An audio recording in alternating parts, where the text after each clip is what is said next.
আমরা এই জায়গাগুলো লাইব্রেরি আমাদেরই নেতা কর্মী যারা আমাদের ভাই বোনরা এই জায়গাগুলো ইউজ করেছেন, এই জায়গাগুলো নোংরা হয়ে গিয়েছে।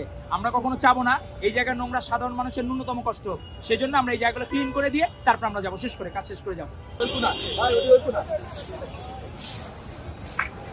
আমাদের ভারপ্রাপ্ত চেয়ারম্যান জনাব তারেক রহমান যেটি বলেছেন, তারুণ্যের প্রথম ভোট ধানের শীষের জন্য হোক। আমরা সবাই ভোটার। 35 বছর বয়সে এমনও আছে অনেকে ভোট দিতে পারে নাই। আমাদের যারা আছে ছাত্র নেতৃবৃন্দ অনেকে ভোট দিতে পারে নাই। তো তাদের প্রাণের দাবি হচ্ছে তারা ভোট দিতে চান। এজন্যই ভারপ্রাপ্ত চেয়ারম্যান জনাব তারেক রহমান বলেছেন তারুণ্যের প্রথম ভোট ধানের শীষের জন্য হোক।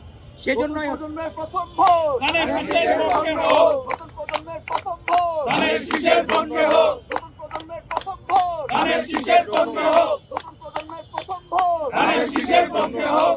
প্রোগ্রাম হচ্ছে এই জন্য আমরা আগেই ঢাকাবাসীকে দুঃখ প্রকাশ করেছি, যেটা অতীতে ফ্যাসিস্টের আমলে আপনি কল্পনাও করতে পারবেন না, কেউ করে সরি বলতো না।